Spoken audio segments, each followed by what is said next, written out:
strangers. Welcome to the Dangerously Strange podcast. I'm your host, Ben Deschamps, and with me, as always, is my homie, brother from another mother, Mr. George Lefty Odenbeard Reese. I like that Lefty Odenbeard combines the two. Yeah. Good to see you guys again. This is episode 2.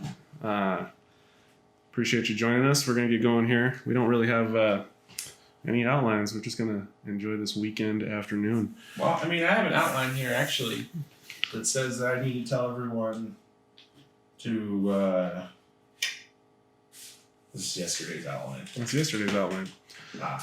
We're hitting it with a powerful, inspirational punch with no idea outside of some Bud Light Lime fueled rantings. I have one. You do? You opened me one. Yeah, right here, bud. I got you. I assume you didn't open yourself too, but who knows? I will take this opportunity looking at the contact sheet to say, contact shit. It is a contact shit sheet. Not to be confused with any other sort of contacts. Contact high or contact lenses. Anyway, contact shit. Dangerously Strange on Facebook, Instagram, YouTube. If you search Twitter for Dangerously Strange, you will find us under the handle Danger Strange. You can also email us at dangerouslystrange@gmail.com. Oh, well done, George. That was executed like a professional. It's like our, heroes and such. What's going on with you, man? Bud Light Lime. What's going on with me at the moment? Well, maybe we shouldn't speak brands, but it is delicious. It's delicious. And most people make fun of me for drinking. It's not a girl's drink. You can't drink it ironically. It's May in California. It's a refreshing thing to have. Anyways, we can move on from our beverage choices today. Let's see, man. Before we got on camera, we were talking about a few things. We're talking about, our aspirations here in this podcast, this YouTube channel, and otherwise. And we're really excited that we're doing episode 2 already. Yeah, thanks for joining us again. If you are joining us again, if you're joining us for the first time, welcome. We love you too. And maybe go back and watch the first one after this one. Yeah. So, I don't know. What's going on in the world lately? I kind of wanted to bring this up yesterday, but we just got going on a bunch of other stuff. But what's up in Alabama? Have you heard about all that? I saw a meme today that said experts say that life begins the moment you leave Alabama. That's a good one. Yeah. I saw a meme that said, I hope all the babies you save come out gay. Which is aggressive. Yeah. I like the sentiment behind it. I think it just adds to the long list of reasons why not to live in Alabama, right? I mean, that was my first thought. Is like, I already don't want to live. Who was like about to move to Alabama and then was like, wait a minute, that's how you feel about babies? Right. Yeah. I assumed you already couldn't get an abortion in Alabama. Honestly. Yeah, I mean, I just doesn't seem like a place where you could get an abortion. I didn't think they were fertile people. I thought it was a generally unhealthy population. But whatever. It's always a tricky thing when you start talking about these issues like abortion. But how can you not? Well, I'm not going to say how can you not. I'm sure people have their own. People have their reasons, man. A lot of people are religious. A lot more people are religious everywhere but where we live. Right. And Louis C.K. Coast, I don't know if you ever saw the Louis C.K. bit on his last special before he got in trouble. About he does this whole spiel on basically like it makes sense if you think that they're killing babies. Like, how could you not be outraged if you feel like they're killing babies? Right. And the thing there is always like, where's the line and stuff. But there's a lot of dudes talking about it, which is always concerning because they have little to do with that decision, I think, as far as... It's my baby you're killing, woman! You don't even know about it! Yeah, that's... that's loud. I'm sorry. That's loud. Is what it is. Yeah, it's... It's a crazy topic to try and wrap your head around. I think mostly because people want to put it in a specific yes or no like box. Yeah. If that makes sense. And I think it's a messy thing, right? Not just literally, but you can't be 100% one way or the other. I think like even if you're pro-choice, like, and I'll say I'm pro-choice. Like, it's still not like... Well, there's always a, but what about this? Right. And you're going to fall for. And it's not like a light decision, ever. Right. To be like, well, you're pregnant and now we have to make this call on something to do with our entire future. And the iffy part about the whole Alabama bill passing is how aggressive they are in terms of, like, the punishment. If you do, so I don't know. I guess there's still like the death penalty. It's like up to 99 years in prison, including rape and incest. Like the distinction was made in the bill, and two things popped up in my head about that. Obviously, rape is like what? I mean, if you take the age down to like say whatever age you're able to get pregnant. Yeah, that's. I think I've been hearing. The first thing I started hearing about it was headline. It was like now 11-year-olds are going to have their rapist baby in Alabama, which is insane. Right? Because you can most of the time, some of the time, anyways, make a baby at that age, and just because your body says you can make a baby doesn't mean you should. Maybe you're 31, and I don't think maybe you're ready to make a baby. You know? Yeah, Jesus says you're ready. It's so you're ready. And then incest. They included incest, which is like, those people. It's in the Bible, man. Those people, they're still just like, in a lot of cases, adult consenting people with an oopsie. And you're because it's Alabama, you're saying. I mean, I was trying to dance around it a little bit. I'm hearing it like, you know, more like, that's my baby grandbaby. You ain't gonna tell me I can't raise it. Well, you know what I mean? Like, yeah, I'm not trying to ride that camp either and like generalize all people that live in Alabama as like dumb hicks or anything. But like, it's certainly got to come back to like some sort of religious context on some level, which is weird that it's legislated as a result of that. Well, yeah, but I mean that's what they. Ooh, motion detected at my front door. Anyways, that's crazy. Religious. It's they're all religious. So the people that they elect to make their decisions for them are all religious-based decisions. You know what I mean? But yeah. So that's what they want. I mean, that's keep government and religion separate, but like that's what they want is people who are religious to be making their government decisions. Yeah. Yeah, I get that. I guess that's democracy at play. Yeah, like that's how democracy works. Yeah, like if you don't want to be around people who are religious and making weird, not like religious-based laws, you gotta move to California, I guess. Yeah, that's the thing. Like if that's not your vibe, you can't live there. Like leave. Like hitchhike out of that place if you can't afford. You know what I mean? Like get the fuck out of there, bro. Like go away from there. Go move to fucking Oregon or something. Certainly, but like also, it's not always that easy for people to relocate, especially if they got a family legacy there or whatever. And I don't know. I think you got to be dangerously strange, man. I think you got to break it. I think there's an element of just like, I've heard a lot of celebrities talking about it. I've heard a lot of politicians reacting to it, and people from elsewhere than Alabama. So I'd be curious to see, like, what's your justifiable, honest argument about it, and could you argue it without citing religion? If you could really give me Alabamans out there, Hit us up in the comments. What do you think about abortion? Gross. In the comments. I want to hear it. Yeah, you can email us, I guess, too. You can email us. My sensibilities. Depends where you're hearing it from, but hit us up. My sensibilities as a resident of California, obviously, I'm like, well, that's rough, But I get it. I do get it. Like inside my house, like we've had pregnancy scares.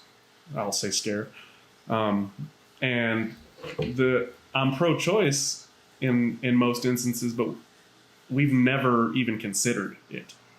Right. I'm pro-choice, but I really wish you would have chose abortion. Okay. Way to lighten it up.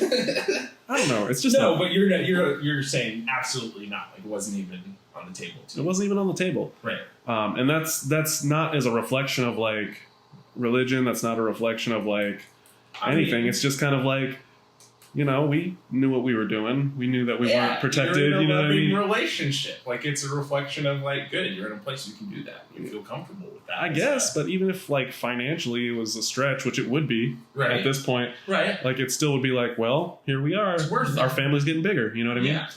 Like so, it's a personal decision in a lot of ways, and man, I'm curious to hear what more people think about it that aren't loud coastal celebrities. You know what I mean? I want to hear the other side of the story because I want to understand, but as it stands right now, it feels icky. 99 years in prison is a lot of time to like... For murder.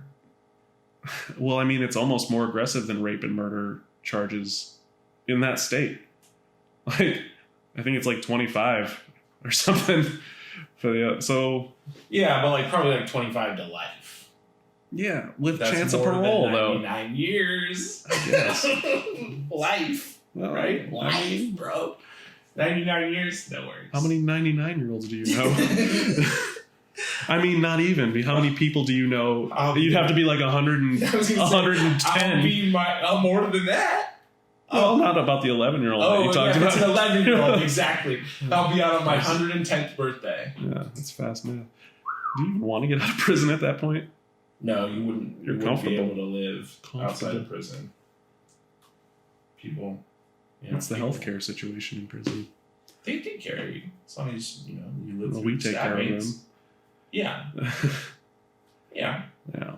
Anyways, I didn't mean to start the podcast off with such a heavy subject, but I'm putting it out there in the front because I don't know enough, I guess. And I'm curious to hear what real people think because I don't necessarily trust everyone that I am reading comments from. Sure. But I trust Dangerously Strange listeners, I hope, on some level. Anyways. Just give us your honest opinion in any of those places we listed before. Yeah, and if we get some stuff, man, we'll build up, we'll read it. We'll talk about it again. I just want to know. If you're real hot to try it, you can come get on the show and spew your gibberish at us, and we'll see what we think about it. Yeah. Might not even be gibberish. I'm just saying, whatever you gotta say. But right now, from what we're looking at, I feel like probably is some crazy people shit. Yeah. Because, like, how could you put somebody in jail for 100 fucking years? For 99. That? It's insane. It's the difference between 99 cents it's and not $1. a century. Yeah, not quite. I don't know. I don't want to see that judge sentence that adolescent. You know what I mean? Like, that's a rough one.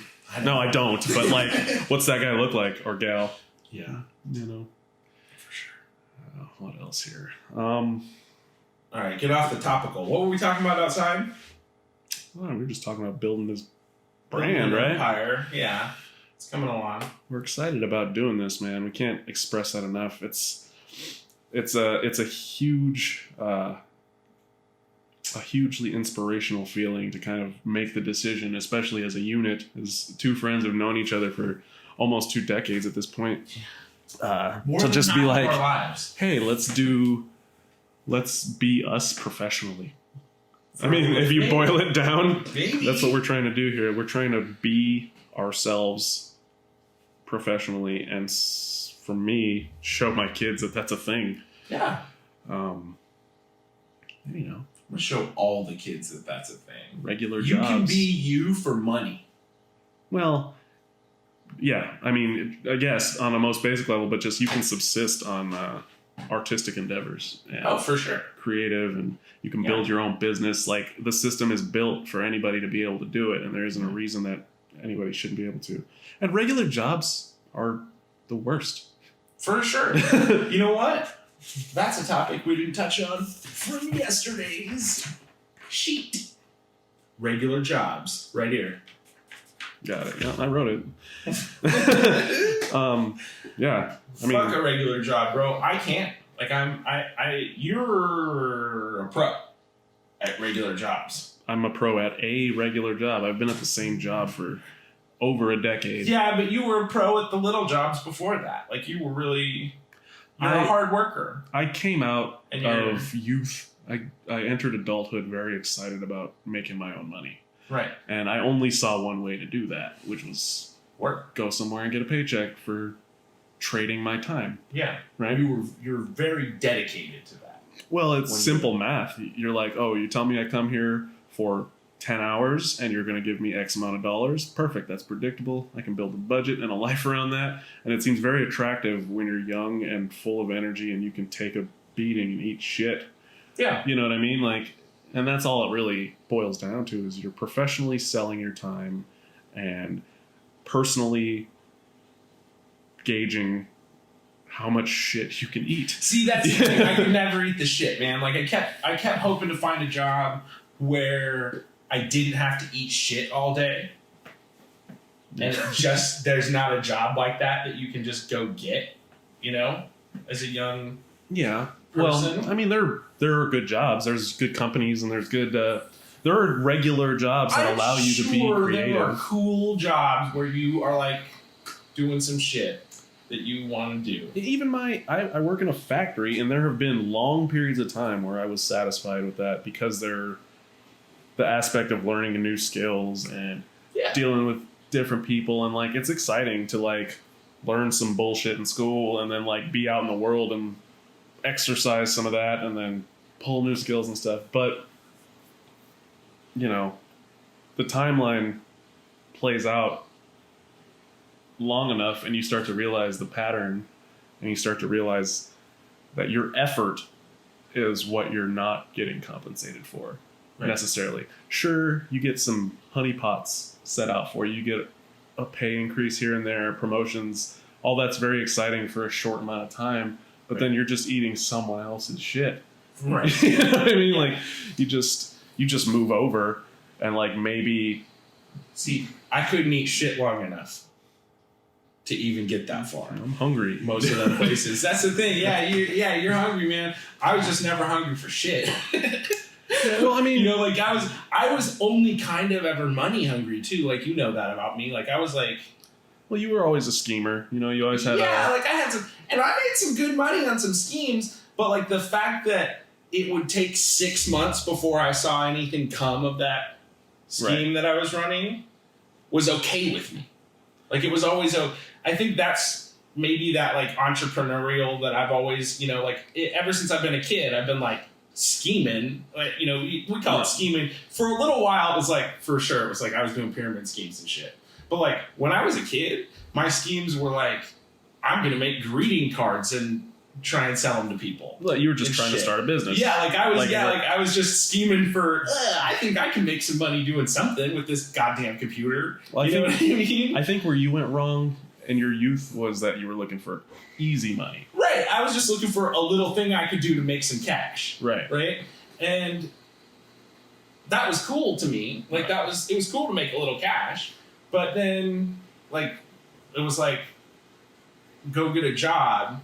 And I had already made money by just doing things I kind of like to do enough few little times that then when it came to go get a job, and like listen to some fucking asshole old person tell me shit. Like or they're like somebody they know your something. age or younger. So, either way, bro, I'm like, especially to me, especially if they're old. If you're 45 working at Little Caesars, eat a dick. I don't have anything. I am not here for it. Like, I don't have any care about the things that you say to me because you were a 45-year-old man working at Little Caesars. Well, I mean, here. Like, you know what I mean? Well, back it up a second. Like, there's nothing wrong with... There's like, nothing wrong with that, but at the time, when I was 15, 16 years old, I'm going, yeah, this fucking loser. You know what I mean? Because, like... But what makes it different... I get it, life comes in between, but... But there's... Okay, listen. I want to be clear. There's good people working regular jobs. Most people are good people working regular jobs. But you succumb to like a pattern and a system, and it just starts to turn into something else after a while, where you realize that putting your best foot forward and giving 110% doesn't matter as much, at least in my experience. Most jobs. You know, and it's just about like politics and schmoozing and saying yes, and at times you find yourself, you know, like, man, I don't have enough to do here today, and you don't want to be ambitious and ask for more work because you don't get any more for it. You more. And nobody else, and that's a shitty place to be ambitious but like not want to capitalize on it because you know you're going to get taken advantage of. You're not challenged, and it's not worth the challenge. Right. So it becomes a game of preservation. Right. You start like trying to like, I just want to not be exhausted when I get home. And I need this job because I now have a mortgage and a car payment and kids. And you create this trap for yourself entirely voluntarily, you know, by making decisions to leverage yourself in those ways where you now owe people money, and that consistency of going in and clocking in and just knowing every month I'm going to get X amount of dollars and then I can pay my bills, and not being... It feeds the machine. It feeds the machine, and you are increasingly more risk averse. Right. And you just got to keep feeding the machine. Yeah, and you just shut down every part of you that doesn't contribute to that line of thinking. Right. Right, because what else, you know, like, my kids need the Pop-Tarts. Yeah. Or whatever, like, and, you know, Christmas is coming, when we talked about yesterday, and all these other pressures, and it's rough, man. And then it takes a lot to back up from that and say, like, am I willing to risk consistency and predictability for something satisfying? And most people won't. Most people won't. Most people don't. And most people, I mean, I've made a lot of shit decisions in my life, for sure. And who knows? That hat. For, you know, I like to say. But, that's a good hat.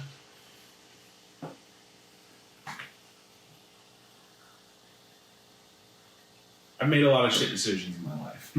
And I feel like probably a lot of the ones that I feel like are good ones, I'll think are shit decisions down the road. But I'm happy that I never bought in on all of that regular job shit. Well, because if I did, I don't know if I would be courageous enough now as a 30-something-year-old. Like, I don't know if I'd have the guts that you got to be even entertaining the idea. You know what I mean? Well, like, I mean, what are we really risking at this point is where I'm at. I'm trying to open my mind up to be like, listen to the stuff you've been shutting off for a little bit. Just give it a voice, because what are you risking by just doing it? Right? Like, yeah, this might never make a dime, but I do enjoy it. Right? Yeah. And there's potential there. I still have my job. I still don't intend to leave my job anytime soon.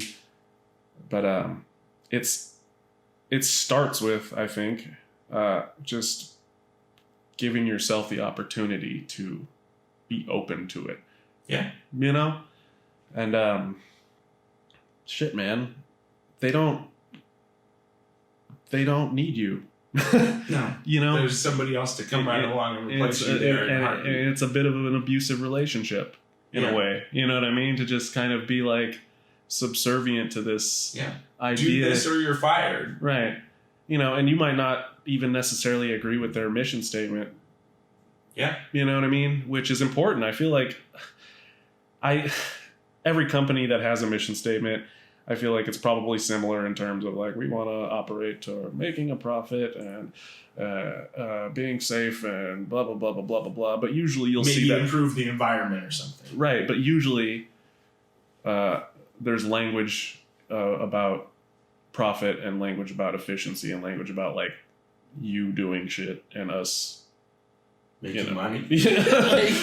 Like, yeah. And I was looking at our mission statement at the job I have just on Friday. They posted it on the wall for some reason. And I was like, it's weird that that's the first line that they mention making a profit. And then at the bottom, like, they start talking about integrity and they start talking about all these things. And I was like, it's that kind of business. Well, I mean, it's a good place. In theory, I think I've been tasked with, operating under leadership in some circumstances that I don't necessarily agree with. But I challenge myself to give them a shot and put myself in their shoes and be like, all right, it would be tough to run a bunch of for sure guys that don't want to be here. Right. I get that.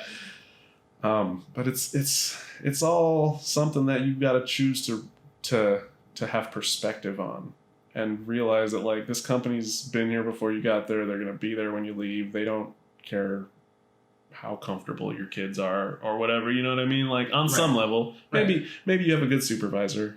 Maybe you have a good manager, plant manager, or whatever. There are certainly people who care about you at the company. But that company is just a machine that you are a cog rotating in. Right. And the top of the food chain, whoever that is, the owners or whatever, don't know I exist and wouldn't bat an eye unless I somehow affected that bottom line, which I don't enough for them to care. Right. So, you know what I mean? So why not look at my life and see like, well, like, why can't I do something for me, right? Yeah. Or my family, or my buddy, George. And for all of you, the viewers and listeners. Yeah. Email us, guys. We want to hear about your shitty job, or maybe if you like your job. I'd be interested to hear about people who have regular jobs and like them and feel like they're on a path that's super satisfying, and maybe shoot me a job application or something. Right. But like, shoot your worst and best job into the comments below if you're watching on YouTube. Yeah, I'd be interested to hear. We would be interested to hear. Yeah. What else in regards to that? Though I will say, if you do have a regular job and you're young and you haven't pulled the trigger on chasing some kind of dream yet,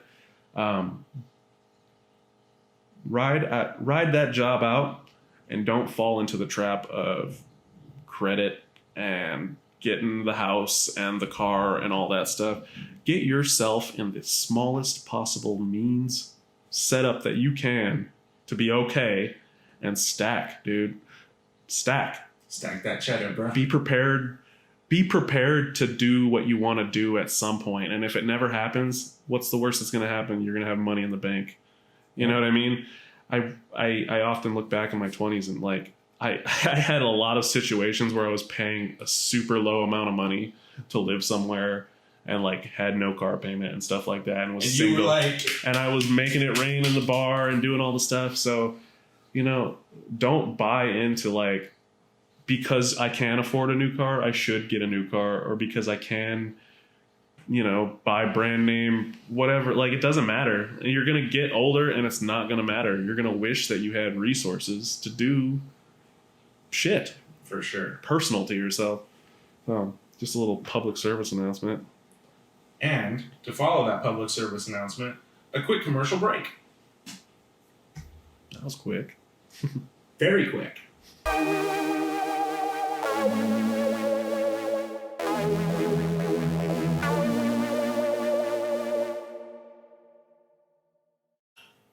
And we're back.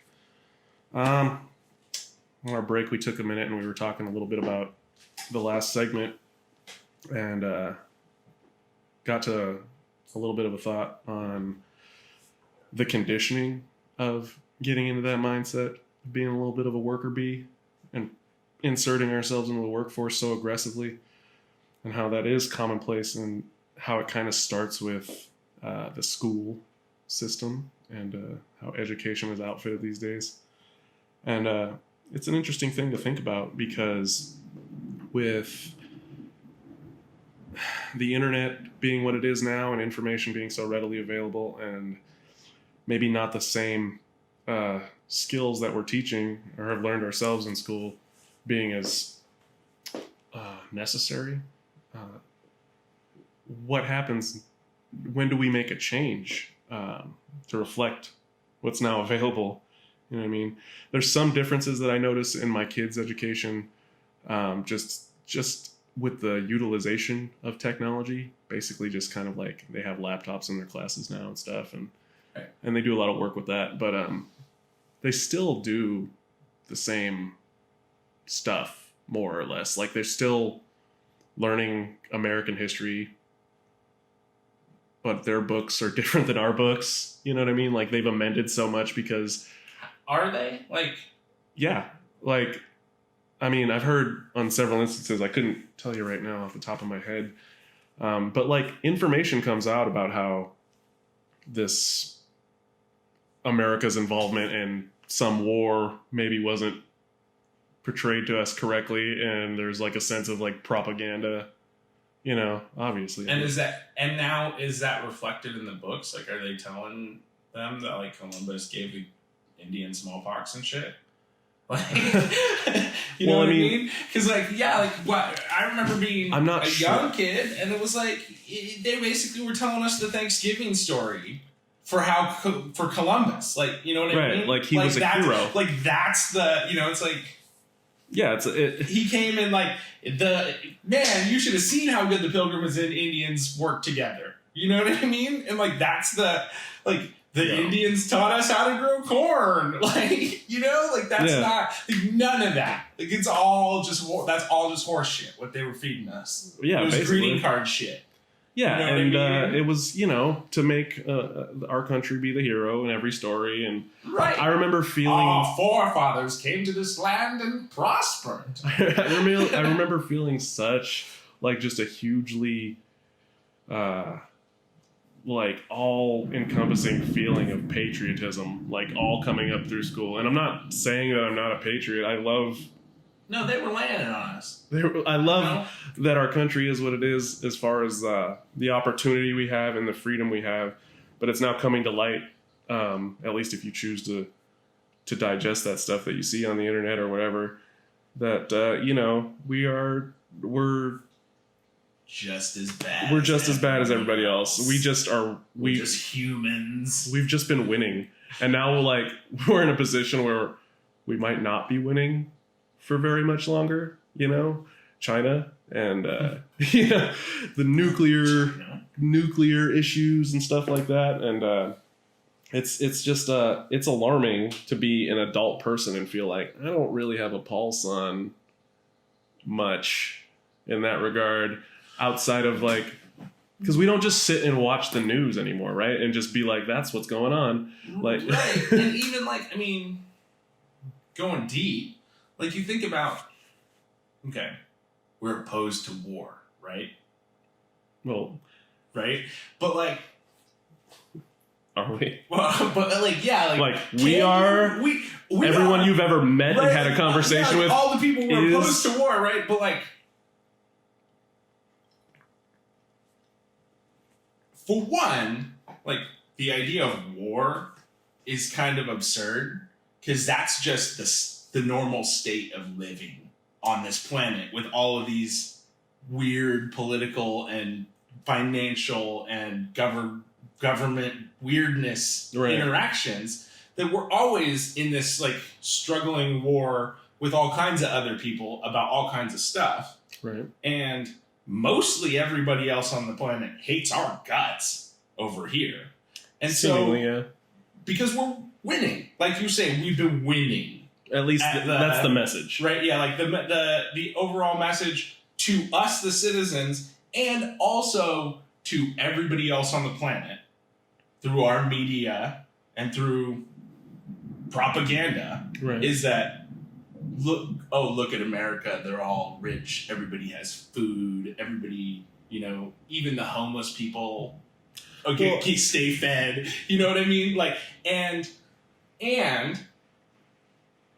they're right, like to a degree. It shouldn't be lost that we do have and that's, to my point, is we keep soldiers out in all the other places in the world, helping them, literally helping them, and also helping them. Because are we helping them or are we policing them?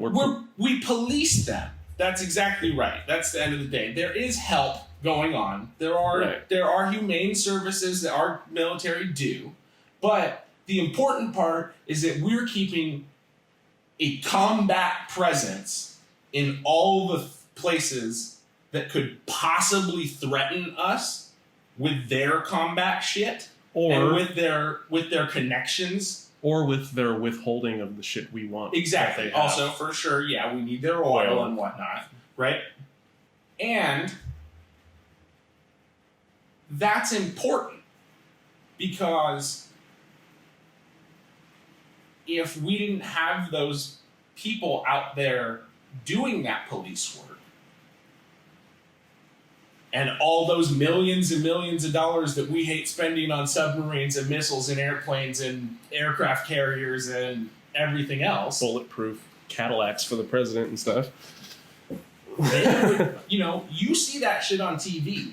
Yeah. We see that shit on TV of what's going on in Fallujah or in wherever. I don't even know if that's the case. Fallujah's 1,000 years ago. I haven't seen the actual news on television. I'm saying I avoid it, but when you see some shit, like when a video comes up on your Facebook that's like, here's what's going on right now in Istanbul, you know what I mean? Them bombs going off in towns and shit could just as easily be here if we weren't constantly threatening all of the other places that could be wanting to send us those horrible things happening. Well, there is certainly that, but I think what's unclear to us and most people is how much of a threat is it actually? A lot. Well, that's the thing. We think it's not because we've been living in this bliss for 200 years. I'm getting at something, because you said that you get a video that pops up on your Facebook or whatever, and that's how you're getting your news, right? Some of it. News. I'm just saying you have the images of what's going on in the Middle East. Is what I'm saying. You have images of that from somewhere. However, you get your occasional image of bombs going off and blowing off children's arms in the Middle East. Right. You have that. You know that that's happening somewhere. But what I'm getting at is that image, those images are being collected and targeted at you because you respond to them, you react to them. You don't even need to like it. You just need to pause and they Facebook, that's true. But what I'm getting at is those things are really happening somewhere. Every day, somebody's kid is getting blown up in the Middle East. About some bullshit. About some bullshit that's maybe happening over there just between factions, or maybe happening between two countries that are fighting each other over there. Right. Or who knows, right? Yeah, who knows what terrorism and whatever is going on. And thanks to the shit that as fairly liberal people we tend to dislike, is really that's literally you hear them saying, that they're out there defending our freedom. And the truth is they are. You know what I mean? They are. If it weren't for our incredibly active military action across the planet, they'd be sending shit over here to come and blow us up. They'd be coming to try and take our gold or whatever. You know what I mean? We've got shit that people want. And we've got this elusive freedom and prosperity that's gluttonous. Because once again, back to religion, a lot of that is, we're bad, gluttonous, awful people. that just shouldn't be allowed to prosper in this way. We have plenty. We have plenty, and we're greedy, and we feel entitled to everything that's available to us. Right, and a it's lot of been people, made available to us for so long that we feel entitled to it. Across the board, we feel entitled to the fact that we have a roof. Like, you work for your shit, but like, even if you didn't, you'd still have a roof over your head. Right, but I don't work for my shit in the sense of like, I don't grow my food, and I don't like, you know what I mean? Like, I send emails and like do math and whatever. Like, my job is a position that was created to make things easier on a specific company that exists within America, that exists within like this construct. Right. But like, effectively, my work does not contribute to the world or my family in any way that is quantifiable outside the context of like, you're just doing this for money. Which makes them hate you even more because you're part of the industrial system that's destroying their country in some way and making everybody's life worse. I think what they're pissed off about is that we don't even know or care to know also. Right. You know, like, we're just like, well, I mean, I still can go to the supermarket and do this. I can still drive this car. I can still have this brand of clothing or whatever. And like, everyone knows that like, this shoe company, for instance, we all know that they use child labor overseas because it's super cheap and there's no regulation. And like, there's like no hesitation to go get your sneakers. Right? Like, you don't really care. You care if somebody asks you, or if you're on the internet, but like, you're not going to hesitate to get the sneakers you want because you fucking know they're deserve made in China them by 5-year-olds. Yeah, like, you deserve that, right? You worked hard for that. Right. But you didn't even work as hard as that 5-year-old. Yeah, like, for way less. Yeah. So I feel like we said a whole bunch of thoughts right now that mostly go with a theme, but we're all over the place. And yeah, I went deep on military shit. I took it way off. The school system.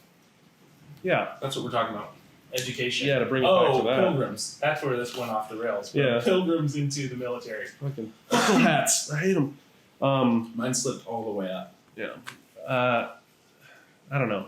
I've been thinking about how you could retool that system to be more effective, but I think it's just designed to plug you in. It's designed to give you a set of skills to be.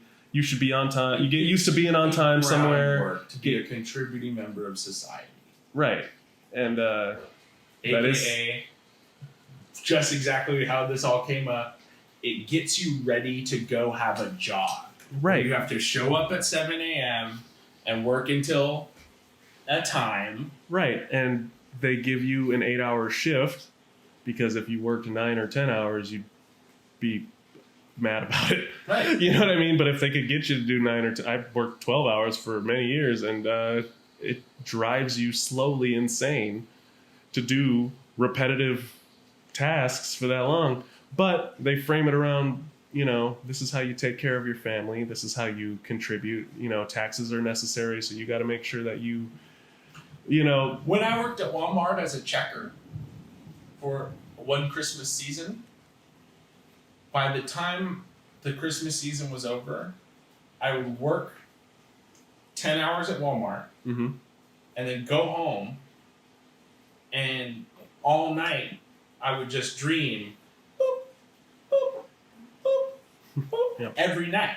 Like, for the last month that I was working at Walmart, mm-hmm. all of my dreams were of my work.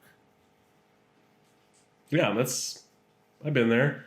I worked in, running machines and stuff. There's alarms attached to that. And when you work 12 hours a day, 5 days a week, 6 days a week, something happens to your brain. It's a negative thing, man. Like, there's not room for anything else. Yeah. You go home and you're panicked because you have maybe an hour or two to yourself in the day, which is, if you want to have any kind of control or agency over your own life, you have to dedicate that to, like, I got to hop on and pay some bills. I got to clean the kitchen. I got to do this, do that. Like, oh, I have kids in the family too. I got to give them my time. And then like, you're making the choice between your health and your mental health, or, stuff you like.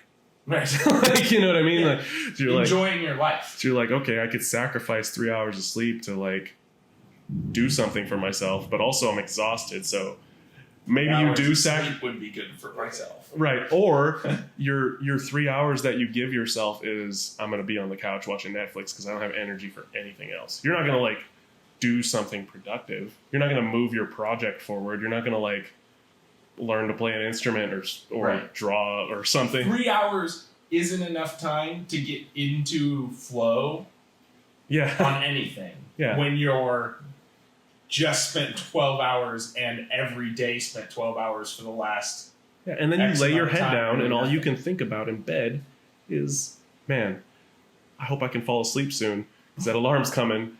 So I get to work, and like it's a fear. It's a real fear because I can't sacrifice this job that I hate.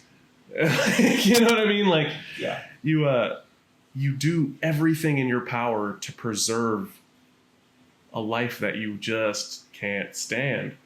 It's like you give it your all. Right.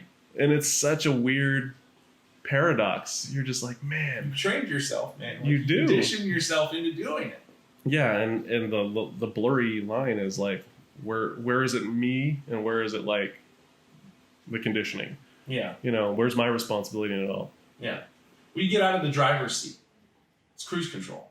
Yeah, you get in where you fit in and hope for the best, and you wait for someone to save you, I guess. Like, right? You know what I mean? Like, hopefully it's you and soon. Yeah, and the best thing that can possibly happen in that scenario is that like, oh, you retire at a respectable age and you're taken care of and you can die peacefully because you've contributed to your 401k religiously since you were 20 years old or whatever. And it's just all about the next benchmark, the next deadline, the next book report, the next project, the next, like, there's not like free, like, I don't know. There's not enough project-based thinking in the workforce to be like, listen, we're not going to tell you how many hours you need to be here, but we need this done by Friday. Right. You know what I mean? Like, we need you to use your gifts, your insight, your creativity to get this done. No, they're like, this needs to be done here by Friday, but also you have to be here at least 40 hours. And like, so like if you can get it done in 12, then you're sitting there trying to like prove that they shouldn't fire you. So you're like faking being busy maybe, or overextending yourself to do other people's work, or there's a million ways it can go. And it's such a crazy thing. Whereas you could just be like, how about I finish this by Tuesday and then I use Wednesday, Thursday, and Friday to like have abstract thought to maybe help your company expand, or maybe start my own company on the side. What is the difference to you if I get the thing done? And they're like, well, you got to be here 40 hours though, because that's the agreement. Right. That's what we pay you for. To sit in that chair. Yeah. It's crazy. Right. And then sometimes we'll have stuff for you to do. I mean, it's kind of like being on retainer. Yeah. In a way. Yeah. And from this perspective, from the actual worker's perspective, you're just selling time. You're selling your life. You know, right. You're like, well. And why would you care about your work? Right. You just. If it, like, it's. That's not the transaction. The transaction is how many minutes am I here? Right. You know, it's not what am I contributing. It doesn't have anything to do with what you're getting done. Right. It has very little to do with. If you don't get enough done. It's a problem. That's a problem. But like, yeah, there's just not that much for you to do. Yeah. You just need to be there. Mm-hmm. And yeah, that's weirdly. It's a weird thing. It's weird. And I mean, that kind of transitions into another topic, which I think we'll get to after the commercial break, which is the gig economy. I don't even know what that is. Well, I think you do, but we're going to talk more about it after the break.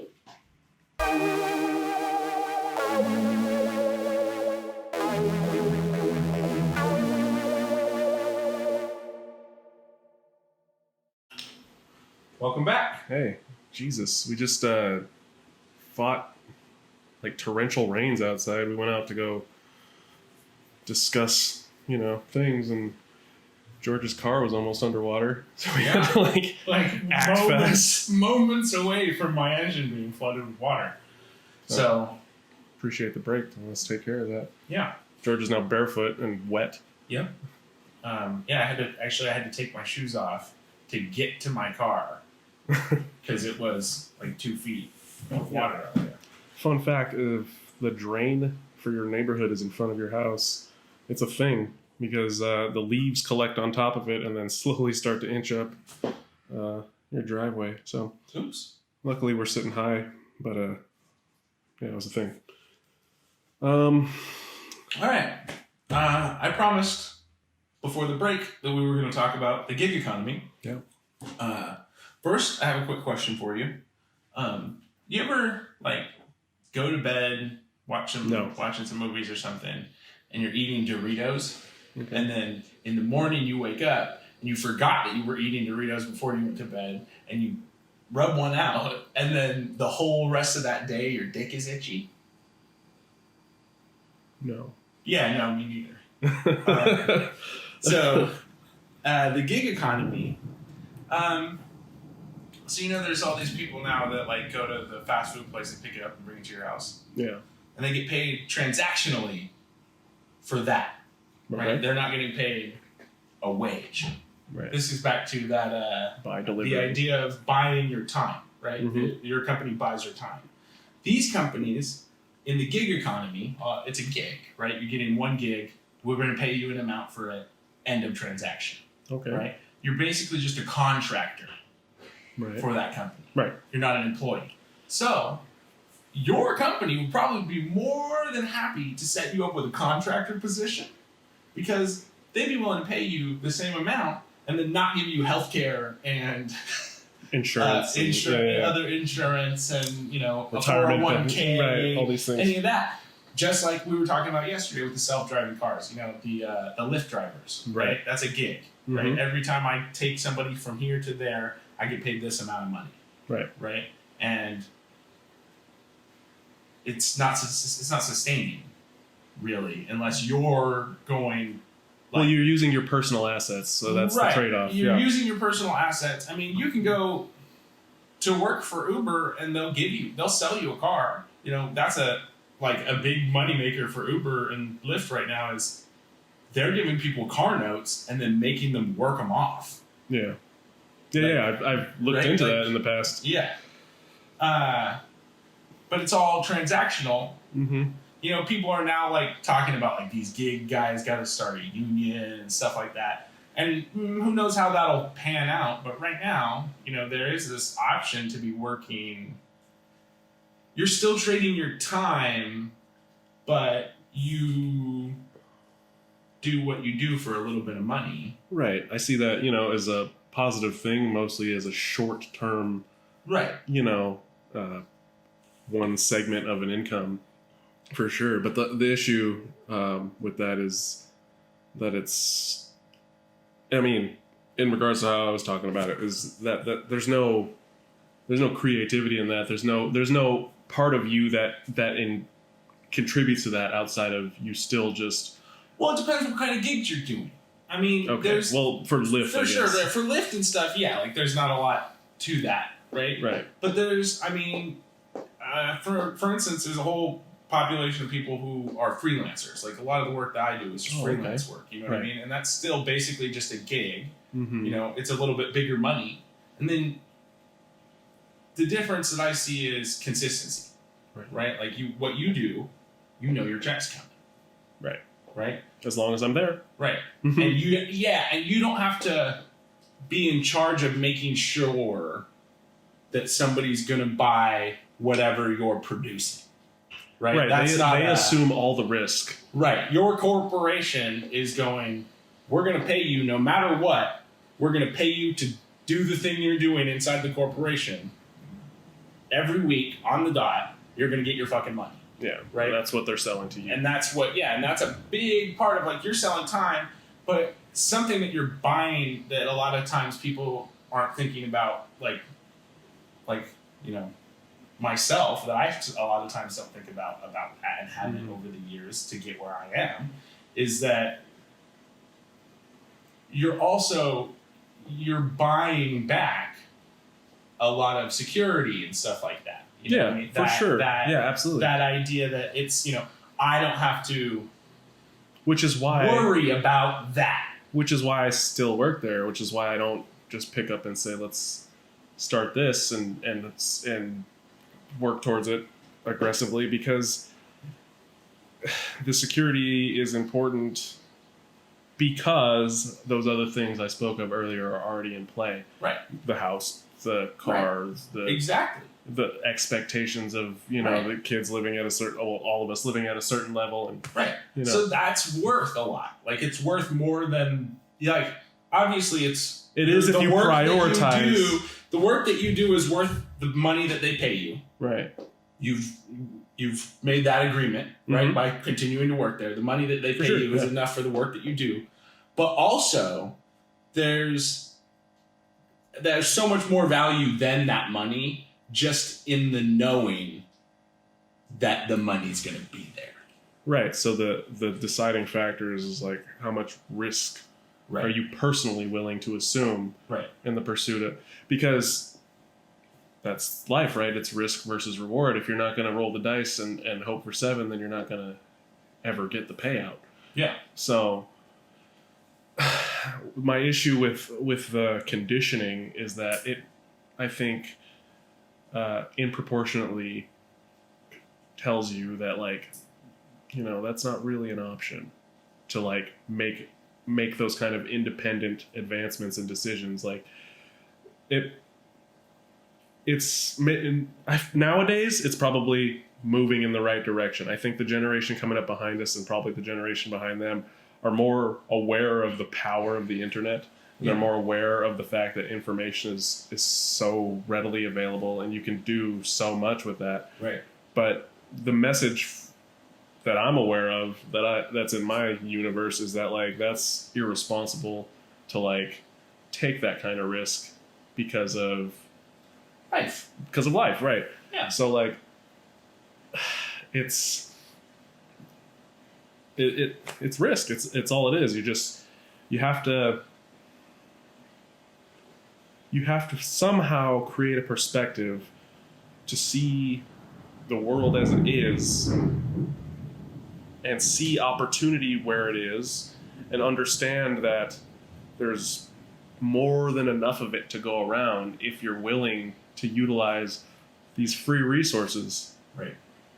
And apply them and yourself and your energy.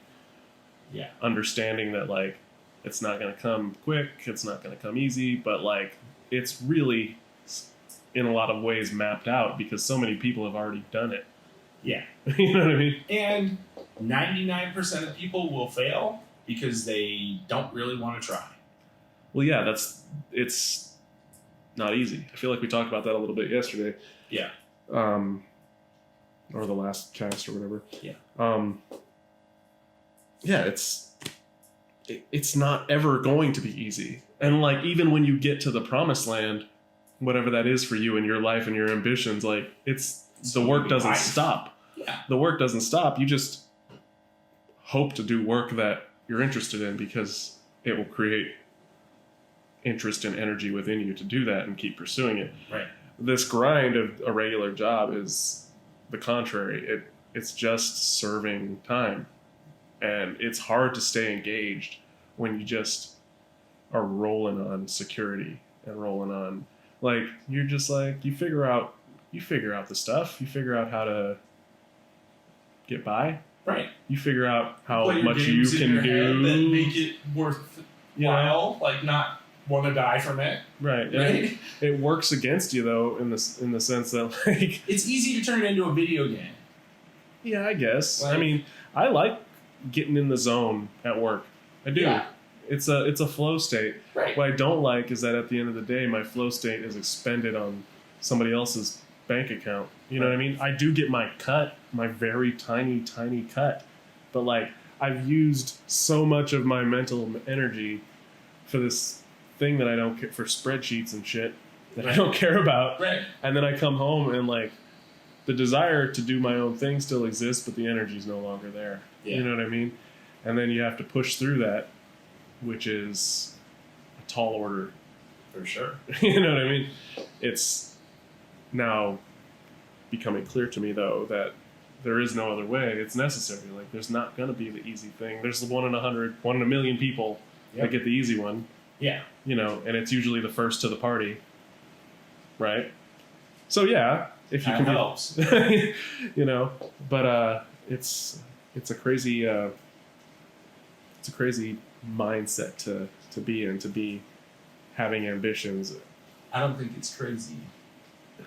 I think it's dangerously strange. Oh, righty. Yeah, it is dangerously strange. Anyways, I feel like I'm kind of losing my grip on it, but you get the point. It's 24 hours in a day, 8 hours you're selling, but you're not just selling that time, you're selling that energy, you're selling that cognitive, you know. It's a lot of investment for a little bit of security. Yeah. Well, it's a lot of security, but it's only security. Yeah. You know what I mean? There's not going to be... There's not passion. There's not going to be a pop ever. You're not going to show up to work one day and they're going to be like, we noticed that you were killing yourself for 20 years. Here's your million. Here's your million, bud. Right? Like, congrats. Like, they're like, no, you still get X amount of dollars an hour. Thanks for coming. Right. Or here's your salary. Right. Or here's and there's never going to be that chance. No matter how far you progress in a jobby job, there's never going to be that chance. Yeah. And when you're doing your own shit, like, you just got to be awesome, and like people will notice. Well, and you have to assume the risk of recognizing those opportunities and capitalizing correctly and taking responsibility with your failures and learning from them. You know what I mean? Like, that's a mindset that I'm not as aware with as I should be, is not looking at a loss as a loss and looking at it as an opportunity to learn.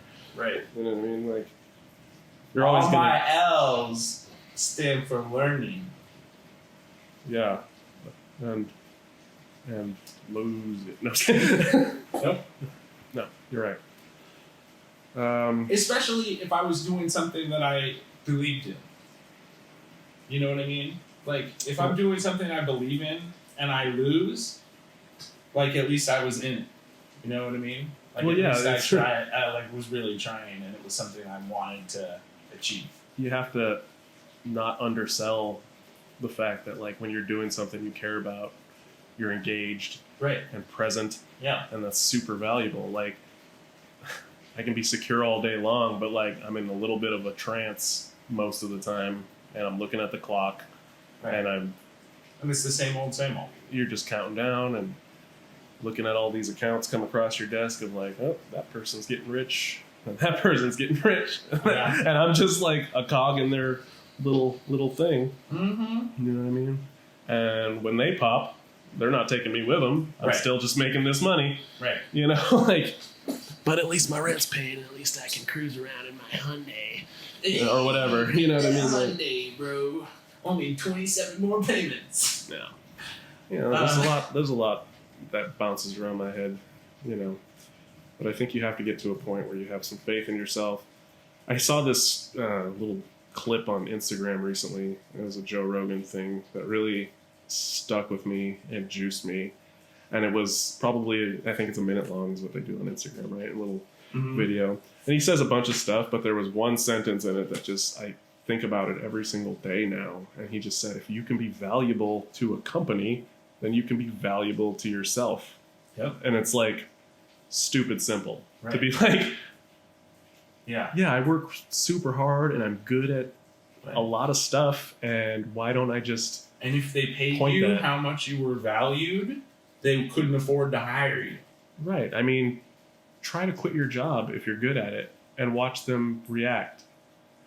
Like, they're quick to throw a couple of bucks at you, but they're not going to overextend themselves. I've quit a job and stayed gone for a week and had the person who, like, cussed me out and told me to go, you know, fuck myself if I didn't want to do it how he wanted it done, call me back and, like, tell me he'd give me 2 days off and like two extra days off a week and more money. Yeah, well, that's satisfying in itself. Just to like, and then to say no.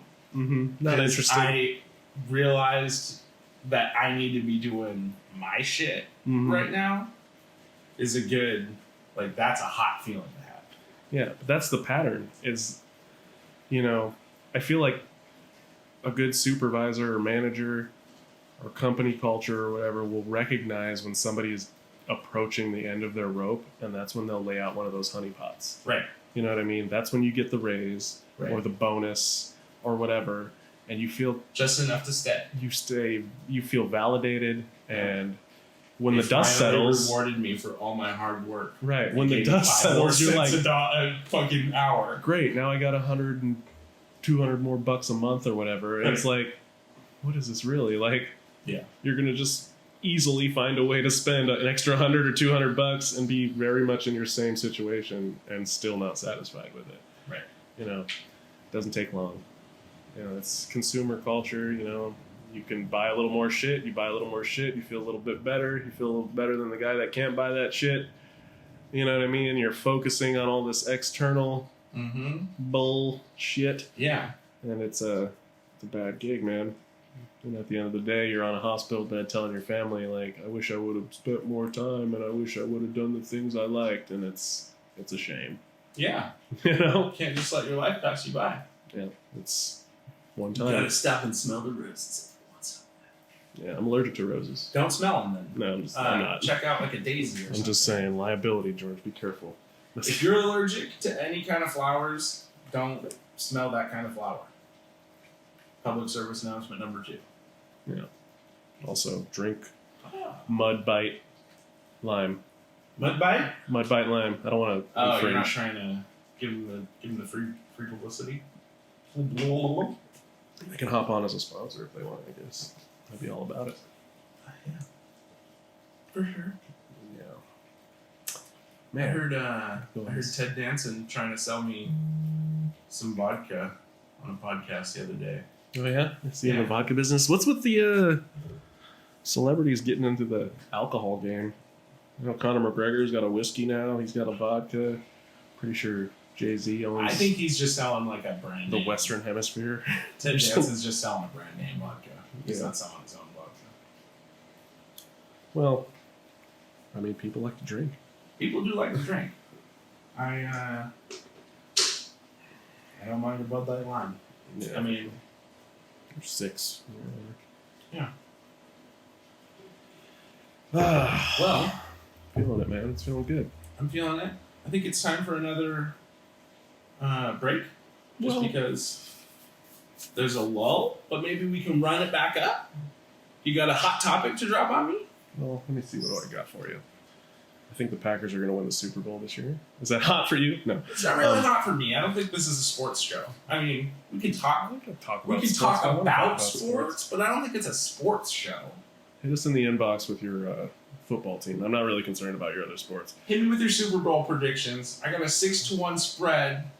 I'm already out of my league on talking about gambling or sports. But I got gambling about a spread. I was on some app the other day and I saw this video that was just kind of demoralizing. It was like Tom Brady hanging out with a couple other football guys at the Kentucky Derby. It was like it's like a thing that a bunch of celebrities go to, I guess. Sure. And I feel like maybe they were drunk or something, but you can't be sure. And they were doing some kind of wager where like this other player was like, I can hit this thing that's far away with a football or whatever. I can make a thing. Okay. And like Tom Brady casually is like, 100 grand, bet you 100 grand. And I was just like, I did the same thing. I went cross-eyed like, gross, man. This is like, Jesus. Oh man. And then he put it on the internet like a gangster. Like, I don't even care. Is it even legal to gamble here? I don't care. I'll pay for it. It's fine. I'll pay the fine, and if I lose the thing, you know what 100 grand means to me? It's toilet paper. like I give no shits about $100,000. Oh man, I would do some dirty stuff for $100,000. I'll be like, give me the football. Throw the football right at my face. Yeah. You could sell everything I own and everything that all my friends own, and it probably still wouldn't be $100 grand for me to pay that wager if I lost. Right. Whatever. hit me up, Tom. I'll do something for if you put $100,000 on the line. I'll put shoot, I don't know. You can borrow one of my kids or something. They do whatever. They do dishes. I got nothing for you, but you could cut one of my hands off. I think for $100,000. I wouldn't do that. They got really good prosthetics now that like work. You could be like Luke Skywalker. Yeah, I guess I could live without a hand. It'd have to be my left hand. Though. I'm not gonna learn how to write with my left hand. No, but like, it probably would be better than your hand. Well, I don't know, man. Sometimes like you can't feel it, but that's most of it. That's most of the reason I like my hand. Like, you could like crush somebody's head with it. Are you working on that with any No, I'm not trying to crush anybody's head. Oh, here's my brother. What's up? Get the bro on the show. Hey, what's up? You're on the podcast. Hello. Hey, what's up? So I got the request for a new profile and I declined it because I never the fuck that was. That's the podcast, bro. Yeah, which you're on it right now. Oh, sorry, but I saw Becky told you know. Oh, hi podcast. This sounds terrible sound quality, but yeah, we're starting a podcast. That's what that's about. So I'll send it to you again. Yeah, well I thank you for the request. The second girl. Okay, will do. I'm gonna let you go. Okay. Love you. I have one more question, but okay. No, what's up? What's up? So you're married now? No, I'm effectively married. I'm just engaged still. Oh, you're California married. Yeah, I'm Facebook married. Oh, Facebook. Okay. I was like, oh, okay. We're good then. Yeah, don't worry. You'd be invited. Don't worry. Peace, bro. All right, man. I love you. Talk to you later. Okay. All right, bye. Bye. That's my brother. You probably won't hear any of that audio because it was all choppy, but he was asking me why I got married without his knowledge, I guess, and I just put that I was married on Facebook because, I mean, I am effectively. Also, So I got a baby mama. speaking of Facebook, real quick, we're going to have a Facebook page soon. I just haven't talked to Ben about it yet. He made it as a person, but we're going to have a page too so that you can like the show on Facebook Oh, instead of being friends with it. I don't know how the internet works. Because eventually we're going to hit the maximum number of friends that the show can have. And so we're going to have a page so that we can have our actual like 107,000 likes, right? Because you can only have It's a lot of likes. You can only have a certain Tom number of Brady, I friends bet you 107,000 likes that I can hit something with a football. That's far. from at least 15 feet. Yeah, something. I don't know. Yeah, I guess we're gonna go ahead and take a break, but we'll be back with some interesting stuff. I'm not gonna let you down, promise. I promise. Love you guys.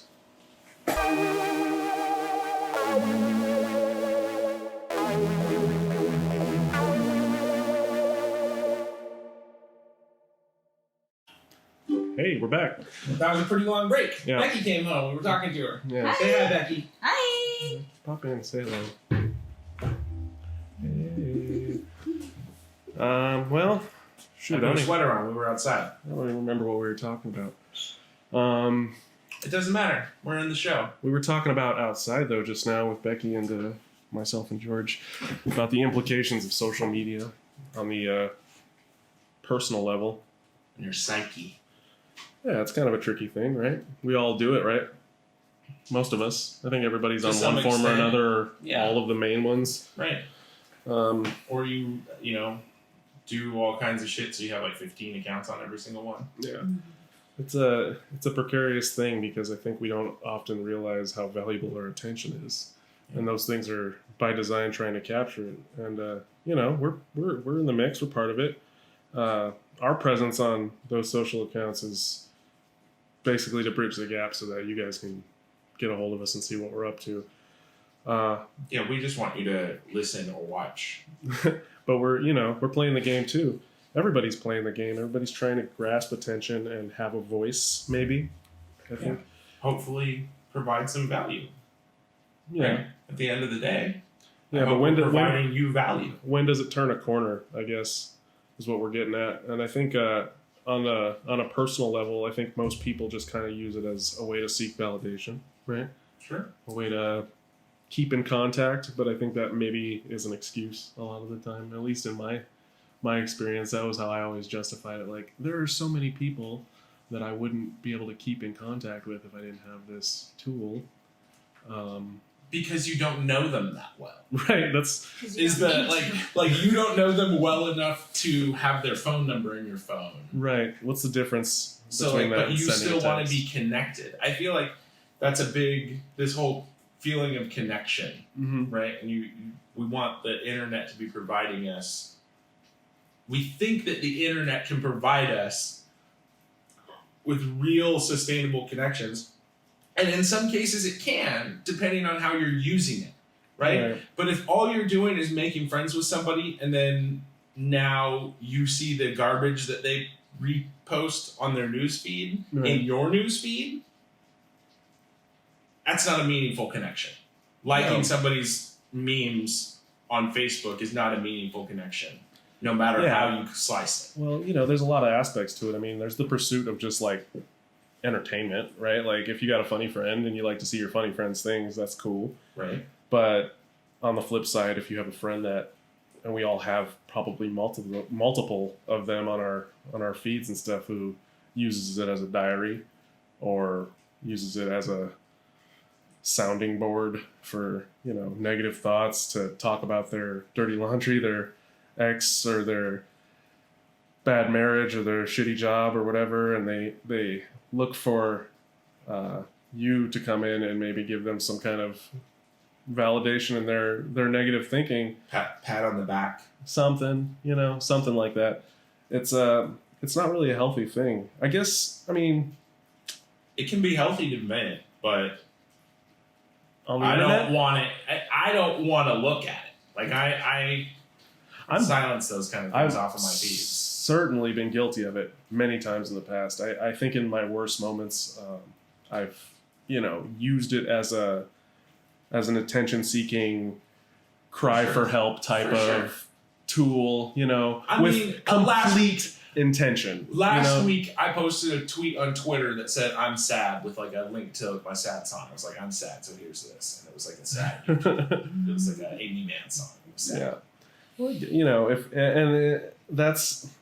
that's part of your online persona, which is not part of your real life persona. Right. Right. You could have been legitimately sad, but like, what service is it providing you to tell not only the people that care about you, but the many people that see? Like one person, maybe two people on my Twitter actually care about me, know me in real life. Yeah. Maybe two. Yeah, and then the rest are just chatter. You know what I mean? Yeah. And it's gonna be the snarky, sarcastic people that chime up first, usually, in my experience. Right. Maybe that's just the energy I was putting out and getting back, but there's a lot of snark. There's a lot of snark, man, and a lot of people like to feel superior. So you're putting yourself out there in a vulnerable way and allowing people to do with that what they will. Right. And that's dangerous, and it's setting yourself up for failure. Setting yourself up for... I mean, worst of all, just no interaction. Yeah. Right? Which is mostly, again, what my Twitter's like. Like, I got little... Like, the people who I know who are on Twitter, like, don't go on Twitter that much. Not enough. They don't have my shit notifications in them or anything like that. You know what I mean? Yeah. I don't use that feature. I don't want my Twitter going off all the time. Yeah, right? I and then make it a point in my personal accounts to like not comment on stuff anymore, just because the response is like immediately I regret it. Like if it's a popular feed, somebody posts something and then 100 people comment on it. I'm getting all those notifications back. Somebody and then you read them all, right? Right. Eventually, you go back and read. Yeah. Especially if somebody tags you because they're responding to your snarky comment or whatever. And then what are you doing? You're wasting real life time contributing to this internet persona, and then you see that person in real life and it goes unaddressed. It's just like completely unaddressed. That's the internet. Yeah. It's like this thing is separate, but it's affecting you for real. Right. Like you don't address it, but you feel it. Right. You spend time being angry about it or sad about it, or, like next time I'm going to get this person, like I'm going to have a line on the ready. Now, my other fascination there is that in this age of artificial intelligence, Mm-hmm. we were talking about yesterday, here's another hit for you. All of that stuff that you get on your Facebook is, and all the other social medias, Mm-hmm. is now curated by a robot inside of that program, right? That's deciding what it thinks you want to see the most. Right. And it's not giving you, like, if you and me are friends on Instagram, Mm-hmm. but all I like is titties on Instagram when I'm going through my feed. You do like titties. I mean, I don't only like titties on my feed, but I'm saying sometimes, I mean, really, I know, but I like gadgets and shit, and I like people who do Java code on their computers because I like it, and then I go follow them on YouTube, and sometimes titties, occasionally titties. Okay, I'm not gonna lie, I'm a man, but I don't very often have a picture of you and your baby pop up on my newsfeed on Instagram. Unless I tag you. Unless you go out of your way to make sure I'm going to see it by tagging me. Right. I'm not going to see that. And I very rarely go visit anybody's, just like the masses. Like, I'm not going to people's profiles Mm-hmm. and going, Ben, what's he been up to? I need to go to his... Sometimes I do. But, yeah, and then it's like, what's he been up to? Oh, his kid's 2 years old now. Yeah. You know what I mean? Like, that kid he had not that long ago is 2. Yeah. You know what I mean? Because Instagram's like, bro, there's a new laptop coming out. Right. You know what I mean? There's a new laptop, there's titties, there's probably some cool weed pictures to look at. Yeah, and now there's this right? picture of titties on a laptop. Right. Yeah. Rolling a blunt. Yeah, whatever. You know what I mean? And not Ben and his baby. Right. So you're telling yourself one story, like, this is why I have it, but that's not the reality. Right. That's not what's happening. Right. And then it's just a time sink of going through this feed that's curated, fully curated for me to get lost in like that and tap on it. Right. Because the more long I can be rolling down that feed, the more every 7 posts they can put an advertisement that's also based on the shit that I like to look at and the shit that I search for on Google and on Facebook. Yeah, and how many times do you scroll past it until you're like, okay, I'm going to click on it? How many times do I scroll past it? And the good people, the people who know what they're doing on Instagram advertising, here's some tips for y'all. They have like 8 or 9 different ads for the same thing that like position the logos good and like do a lot of really good work of syncing these videos to be right, that it's different enough that like one of them's going to catch you. They're going to do a really cool pan with this thing. Yeah. They're going to, you know what I mean? And they're going to know what you respond to. Yeah, and when you stay on that and watch it, they know how many seconds of that video you watch. Right. That's like crazy. Deep, bro. Deep. And then they go, oh, these 8,000 people watch this video for over 7 seconds. We're going to hit them with this other video. I heard a terrifying thing. I heard a terrifying thing about, in a similar kind of thought. This is the kind of shit I consult people on. I think Google it's probably Google. It's always Google.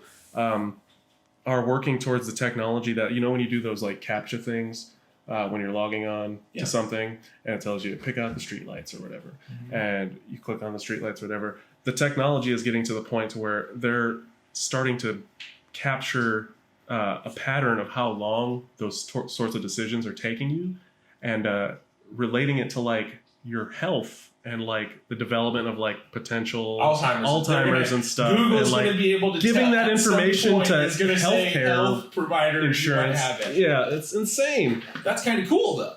That's like a benefit of AI. You feel me? Is it a benefit though? Because I mean, I feel like the position that we're in against insurance, it is against it. You're trying to like. I'm saying if they're selling that to healthcare providers, that's a problem. But if they're implementing that into a tool that if you're logged into your Google account and you do a CAPTCHA, and there seems to be a trend where your cognitive function is going down, that you get an alert. Yeah, but what do you think is more likely? They're going to make a buck, or they're going to alert you to take action and fix it yourself through I mean, diet and exercise and probably. Here's what I'll say: probably the health one first, You think? because that's how they're gonna get you to agree to it. You understand what I'm saying? Because we agree. We've already agreed to. You've already agreed to it in your terms of service, probably. Exactly. You've already agreed to it. Right. But if they do it and it's just about privately giving you your health data, you get what I'm saying? Yeah. We get to keep the metrics, right? We get to keep the metrics, right? Okay. We understand the general flow of user data with nothing related to who you are, right? Okay. That's how it works now. Is you generally speaking, when you do agree to share your data, which a lot of times you can opt out on a lot of stuff, you can opt out. You might have to go deep in your menus. You can opt out of a lot of sharing your data, but it's generally when you in the agreement part, not in the shiesty part where they're doing it under, you know what I mean? Veiled. Yeah, where Facebook's like keeping the thing open in the background so it can listen to you.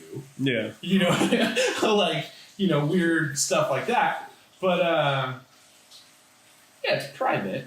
And that's how they'll lure you into it. Mm-hmm. And then, you know, federal mandates, you know, you have to be held responsible for your true, accurate, blah, blah, blah, blah, blah. Yeah, but I And feel then like it the comes cat's out of around. the bag. That's what I'm saying, that it comes around. It's the same thing. Like, I have this funny prediction, sci-fi prediction, okay? Okay, let's hear it. Food replicators, Right. right? Like, well, wait, what? What do you mean? You mean like This is the big- fake meat, This is a big, okay, fake meat. Basically fake meat. Okay, but it's real meat, right? but grown meat, Well, lab-grown meat? it's going to be kind of like instant. You know Star Trek?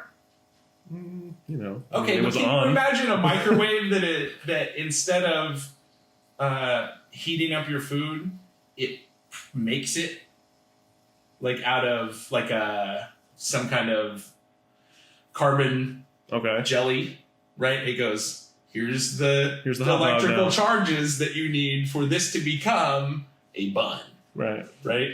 Okay. You know what I mean? Yeah, with a hot dog on top of it, Proceed. right? And it does something and turns it into that. Mm-hmm. Okay. That and the technology for teleporting people is going to be very similar. In that, to be teleported, you're going to get fully 3D scanned and then incinerated right the instant before they wake up the 3D printed clone on the other side. And they're not going to tell you that Yeah. right away. And everybody People that's are gonna looking be- on are Yeah. going to be like, this works Whoa, great. teleportation! It's the future, right? It's whoa, this is the future. But really, like, they're murdering you in a tank. You know what I mean? Like they're just destroying you in a tank. This is not Where you, business. and you wake up exactly the same, right? Exactly the same. Right where as you this- left off. Right as soon as the scan terminates, you probably go toe to head. Okay. Because then your brain is the last thing they scan, and then they zap it over there, zip, print you out, and like do With a that kill, sound effect. do like a kill and ignite. You know what I mean? Like a ignition. Hopefully Like there's no the spark. buffering, because then that would be precarious. Well, I mean, yeah, a lot of people will end up with what they call teleportation sickness, but it's actually just like clone problems. You know, like you'll have like weak legs and stuff because your legs have literally never walked before. So, public service announcement. You know, Avoid the teleporter. avoid the teleporter. Maybe avoid too many Bud Light limes. Mud Light bimes. Yeah, mud bite lime. Yeah. It's like a mud bite. Well, that's a good theory, I guess. Not good, but it's I don't know what it is. I don't have a proper adjective. But Yeah. But that's the fun. The food one will be helpful.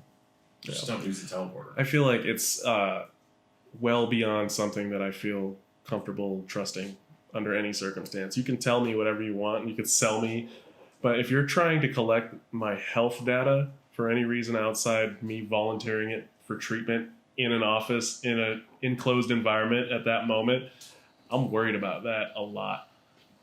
There's a guy that made a some kind of technology that he wanted to implement into your cell phone camera. Yeah. Keep that talking. would tell you if you have something. Something. Yeah, like it was like it ended up being like if you look at people's photos of people just across the board, there's this like particular sparkle in some people's eye. That's like you for sure have this disease. Okay. Like you terrifying. if you don't know already that you have this disease, you need to go to the healthcare professional and deal with it. Yeah, and then in tandem, they can't, with 4 visits from a specially trained tech, fix the printer scanner at my work. So I don't understand technology and where it's really at. That's a problem between the chair and the keyboard. Yeah. Yeah, I mean, that's right. The ice cream and the ice cream cone. No, The head and the hat. between the chair and the keyboard. I know. I'm just yeah. making. Between the printer and the whatever's in front of the printer, between the idiot who's trying to fix it. That poor guy. Yeah. Yeah. Yeah, it's a. He went anyways. to, you know what? He went to ITT Tech, Yeah. got a computer degree. Now he's fixing printers. Yeah. And he doesn't care. He doesn't. It's fine. I don't care that much either. Just have to hit reset. But my point is that there's a huge disparity between what's possible and what is on all levels. I did it. Back to the social media thing though. I feel like it's going to be really interesting to see what happens when my 2-year-old becomes an active member of that, because I feel like we're working towards, if not already there, probably already there, where it's a necessity almost to exist. People. If you don't have a Facebook, you're probably catfishing me. Right? What? Like, if I'm interacting with you on the internet in any capacity, and I can't go look you up on Facebook, you're probably not a real person. Like, there's something wrong. I get that reflex for sure, but I don't know. I feel like, to your point of the necessity, I'm saying. I feel like when we see the older generation who isn't all about Facebook, start to pass. Yeah, it's going to be even more like that. Yeah, it's going to be. That's when you're going to see. They don't know on the internet. That's when you're going to see it be right? a common, thing for people to think that way. But you almost can't get a job. They want to see that stuff, and they look. They have a department. You know what I mean? I've had an instance in my job where someone posed as a manager on Facebook and messaged me. It was probably an employee. Just trying to fuck with me, just trying to like get a rise out of me, get me to say something out of pocket or something. They were just taunting me, and so I like at the same time I'm taking screenshots of these messages and sending it to the actual dude, and he's like, definitely not me, you know what I mean, or whatever. And then it played out how it played out. I think I just ended up laughing it off and whatever, and then found out that there was a managers meeting where they had those images up on slides in the managers meeting talking about it, and then I was approached by management like saying like, hey, just so you know, legal's been made aware of this situation, just cease and desist, and if they contact again, let us know and we'll subpoena the records and get it handled or whatever. But it was just so alarming to me that like there was awareness in the company, and like that's deep. Yeah, like they were ready to take action off of the. Yeah, it was intense. Woo! This was a couple years ago even. That's wild. Yeah, I'm glad I didn't say anything too crazy because, right? Up on a slideshow in front of all my bosses. Like, hey, fuck you, man. Yeah, I mean, I easily could have been like, eat a dick or whatever. But like, I mean, I was aware enough, I guess. Thank God. Yeah, it's a ever changing, ever influencing tool that's beyond comprehension to me at this point of like what's going to be the long-term impact and how it's going to affect my kids and how it's going to affect their kids. I mean, I don't think the kids, I don't know, man. I don't know about them kids, bro. Well, don't think about them as them kids. Just think about, the Society, man. the people that are going to be taking care of you. You know what I mean? When you're not able to anymore. What's their head going to look like?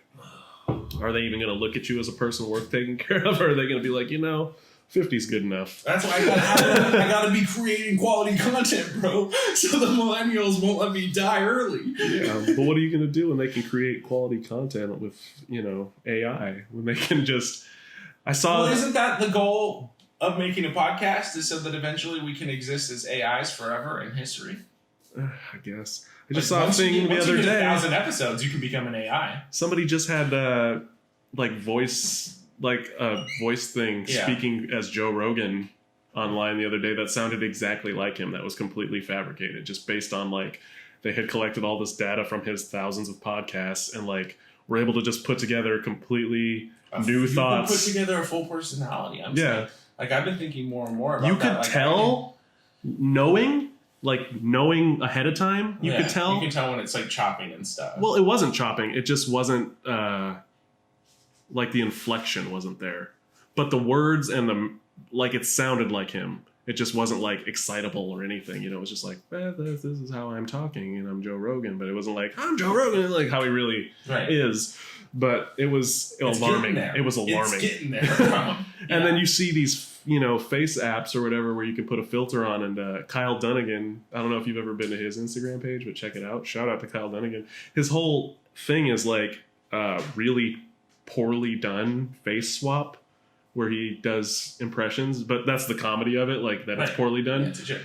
But his voices are on point, and it's scary that it's that close where he can just be Kim Kardashian. He's like a white dude with scruffy brown hair and stuff, and he looks kind of like Kim Kardashian doing the Kim Kardashian voice, and you're like, this is 5 years ago this wasn't a thing, and now it's here. What's 5 years from now look like? You know what I mean? It's bananas to me. I guess that's just the old guy in me or whatever. But imagine how good virtual reality is going to be in 10 years. I don't know, man. They're already, It's pretty good right now. Yeah, and you can just do your phone. You just plug your phone into a thing and VR. But, to do that, right? But, there's going to be rooms for it.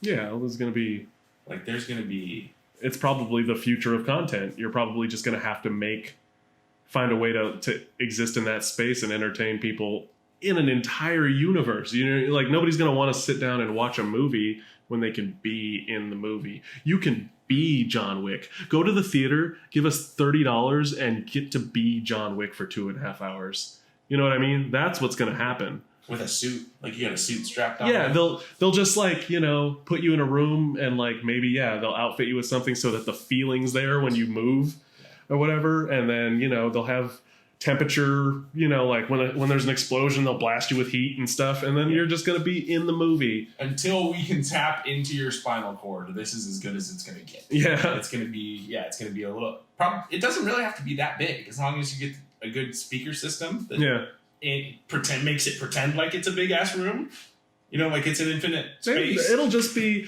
a line of chairs with curtains between because nobody wants to be seen.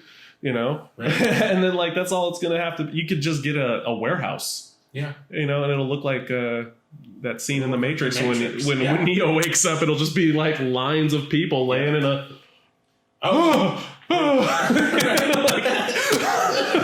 Just shaking and stuff. And then it's gonna be the two of us just sitting up looking at all the people do weird stuff, putting it on our YouTube channel. Look at these John Wick reactions. John Wick 7.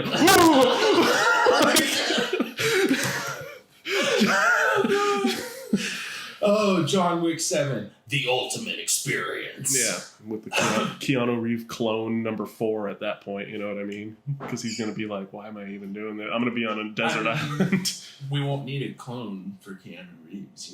They'll just have a digitally... He's already 250 years old, bro. You haven't seen that shit? But he looks 30. I'm saying. We gotta... Y'all know what I'm talking about. Whatever. Keanu Look it up. Reeves. Google it. We'll put it in the show notes. Keanu, type in Google Google Keanu Reeves is 200 years old and see what you pull up. Because there's some paintings and there's some photographs.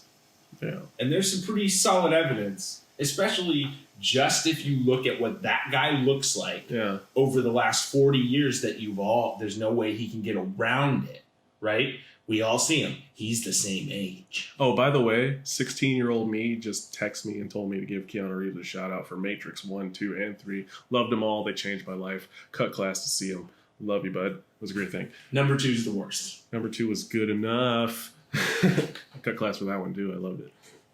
Anyways. Yeah. It's a trip. Yeah, The Matrix, for sure.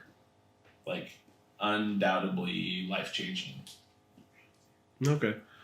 And with that amazing Matrix shout-out, we're going to add a shout-out that's a retroactive shout-out for this episode and last episode to the homie Rick Mr. for Rick. making the amazing theme music for this show that you hear at the beginning and then probably a portion of again right after these messages. We don't have Rick's contact info right now, but we're going to be sure to put it in the show notes when we get it, and we'll mention him on the next episode also. But he's doing us a huge service by giving us some music and contributing to growing this podcast and making it better for you guys and better for us because we don't have musical ability. Right. Very little. Yeah. A little tiny. It's old. I think we're going to go ahead and wrap, guys. Appreciate you tuning in for episode number 2. Episode number 3 is going to be coming at you very soon. We've already got stuff going, percolating, and look forward to us starting to drum up some guests here. We're going to mix this up a bit and get it going. Another thing, shoot us some messages in our email, dangerouslystrange@gmail.com. I'm curious to see what you guys think about this segmented version of the podcast this time around, where we kind of break it up a little bit. If you like that, or if you prefer the straight-through method. If you want longer sections... Let us know. Instead of more topics, that's cool. We're very much trying to find our voice and find our process here, and we want you guys to be as much of a part of it as we are. So don't be quiet. Let us know what's up. Instagram, Facebook, YouTube, all under the Dangerously Strange tag. You can use that Dangerously Strange title with a space in the middle on Twitter, or hit us at Danger Strange. Thanks for tuning in.